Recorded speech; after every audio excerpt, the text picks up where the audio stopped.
Күндүн маанилүү жаңылыктар менен тааныштырып, бүгүн программасы студияда мен Тимур Владислав. Саламатсыздарбы? Алгач чыгарылыштын кыскача мазмуну менен таанышып алыңыздар. Шанхай кызматташтык уюмунун байкоочулар миссиясы Кыргызстандагы кезексиз шайлоону тааный турганын билдирди. Президенттикке талапкерлердин айрымдары шайлоону тааныбай тургандыктарын билдирип чыкты. Транспорт жана жолдор министрлигинин статс катчысы Эрмек Мамыркалиев 9 январда мамлекеттик бюджетке 2,5 миллион сомду кайтарып берди. Ушул тапта Бишкек шаарынын Борбордук Ала-Тоо аянтында көчмө сахна орнотулуп, музыка ойнотулууда. Аянтка президенттикке талапкер Садыр Жапаров келип, шайлоочуларына ыраазычылык сөзүн айтаарын талапкердин штабынан Азаттыкка 11 январда кабарлашты. Аянтта ошондой эле айрым эстрада ырчылары концерт берери айтылды. Буга байланыштуу Ала-Тоо аянты аркылуу өткөн Чүй проспектиси 11 январда саат 13:00 тартып убактылуу жабылаарын шаардык кайгуул күзөт кызматы дагы маалымдады. 10 январда өткөн Кыргызстандын президентин кезексиз шайлоодо талапкер Садыр Жапаров 79% көбүрөөк добуш алган. Экинчи орунда Адахан Мадумаров, ага 94.278 адам добуш берген. Бул сан шайлоочулардын 6,69%-ын түзөт. Андан кийинки орунда Бабыржан Төлбаев, аны 33.630 жаран колдоп, жалпы добуштардын 2,39%-ын алды. Шанхай кызматташтык уюмунун байкоочулар миссиясы Кыргызстандагы кезексиз президенттик шайлоо жана мамлекеттик башкаруу формасын аныктоочу референдумду өттү деп тааный турганын миссиянын жетекчиси Владимир Норов бүгүн 11 январда басма сөз жыйынында билдирди.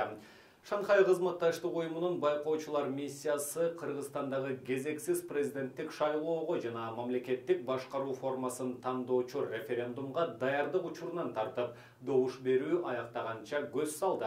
Добуш берүү өнөктүгү Кыргызстандын мыйзамдарына ылайык ачык өттү. Президенттикке талапкерлерге үгүт иштери үчүн бирдей шарт түзүлүп берилгенине күбө болдук.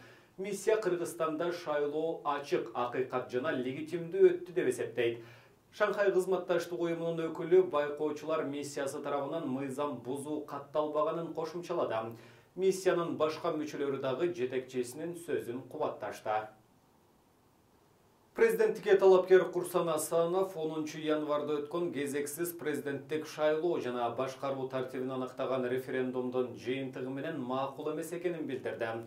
Ал шайлоодон кийин социалдык тармактардагы баракчасында түз ободо добуш берүүнүн баштапкы жыйынтыгы тууралуу комментарий берди. Асанов добуш берүүнүн натыйжасы бурмаланган деп эсептейт. Санын айта албайм, бирок жок дегенде Ош шаарынан көп добуш алышыбыз керек эле. Ал жерде болгону 309 добуш дейт. Кайсы бир жеринде 2 добуш дейт. Андай болбойт. Ошондой эле Чүй облусунан Бишкек шаарынан дагы атайлап бурмалоо, кээ бир талапкерлердин атайлап деңгээлин түшүрүү. Ошондуктан мен шайлоонун жыйынтыгы менен макул эмесмин, деди Асанов. Шайлоонун жыйынтыгы менен азыркы чыккан биринчи баштапкы жыйынтыгы менен мен таптакыр каршымын. Мен муну эч качан кандай десем буга каршы болуп туруп, шайлоонун жыйынтыгы бурмалоо менен, анан көз боемочулук менен жыйынтык чыгарылды деген эсептейм. Себеп дегенде, азыркы күнгө чейин Ош шаарында ар бир участогунан ыйлашып жүрүп кабар келип атат. Ыйлап жүрүп, жөнөкөй эмес.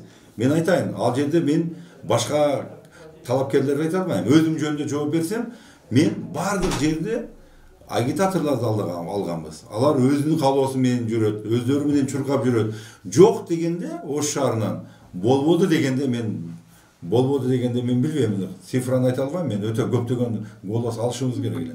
Президенттик шайлоодо бардык талапкерлерге тең мүмкүнчүлүк берилген жок. Мындай пикирин президенттикке талапкер Абдел Сегизбаев шайлоонун жүрүшү тууралуу берген комментарийинде билдирди. Бир тараптуу түрдө бардык административдик ресурс колдонулду. Мамлекеттик кызматкерлерди кыйнап, ошолордун добушун алганга аракет кылды. Кара пиар материалдары 7 канал жана башка ресурстар аркылуу чагылдырылды. Биз келечектүү Кыргызстанды куруу боюнча аракеттерибизди улантабыз. Ар бир сурообузду мындан ары дагы коебуз. Башка дагы суроолорубуз бар. Ошолорго жооп тапканга аракет кылабыз. Ким бийликке келбесин кемчиликтерди көрсөтүп, сынга алууну уланта беребиз, деди Сегизбаев. Президенттикке талапкер Адахан Мадумаров 10 январдагы президенттик шайлоонун жана референдумдун жыйынтыктары тууралуу өз оюн билдирди. Бул шайлоо реалдуулуктан өтө алыс. Биз мыйзамдуулук үчүн күрөшөбүз.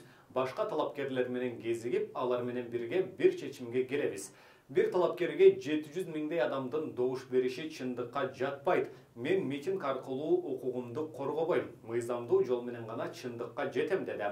Ал эми башкаруу формасын аныктаган референдумдун жыйынтыгын талапкер Мадумаров жомок деп атап, бул бийликтин аягы жаман болот, элдин каргышына калат, деди.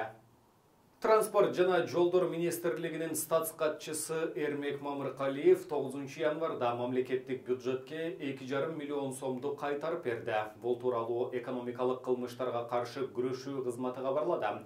Коррупцияга шектелип кармалган Эрмек Мамыркалиев Бишкек шаарынын 1-Май райондук сотунун чечими менен үй камагына чыгарылган.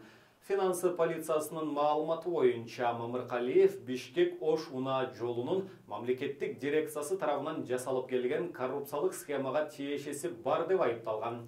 2018 жылы Сосновка жана Каракөл өткөрмө пункттарына айдоочулардан туннелден өткөндүгү үчүн акы алган, атайын автоматташтырылган техника орнотулган.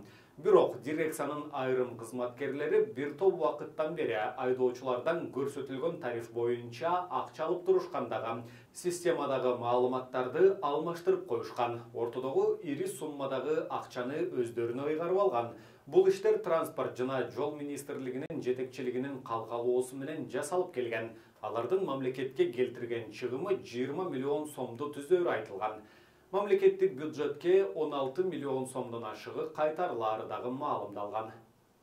УКМКнын коррупцияга каршы күрөшүү кызматы кылмыш жаза кодексинин 323 мыйзамсыз байуу беренеси боюнча сотко чейинки өндүрүш ачып, жогорку соттун судьясы БДС аттуу жаранга карата териштирүү баштады. Жогорку соттун сайтындагы маалыматта аталган жаран судья Боронбаева Дилфоза Салимовна экендигин көрүүгө болот. Атайын кызматтын маалыматына караганда судья БДС мыйзамдуу киреше булактары жок туруп, көп мүлк чогулткан. Анын ичинде элиталык курулуш компанияларынан 20дан ашык кыймылсыз мүлкө, Ысык көлдүн жээгиндеги престиждүү пансионаттардан батирлери, люкс класстагы унаалары болгон. Бирок бул мүлктөрү декларациясында көрсөтүлгөн эмес. Кылмыш жол менен алынган кыймылсыз мүлктүн изин жашыруу максатында судья көбүнчө жарандык келишимдерди тийиштүү мамлекеттик органдарга каттоодон өткөргөн эмес. Мындан тышкары судья жана анын жакындары Бириккен Араб Эмирлиги, Түркия, Азия, Европа, Америкадагы курорттук аймактарга дайыма барып турушкандыгы аныкталган. Мына ушуну менен бүгүнкү берүүбүздү жыйынтыктайбыз. Кийинки эфирлерден амандашканча сак саламатта туруңуздар.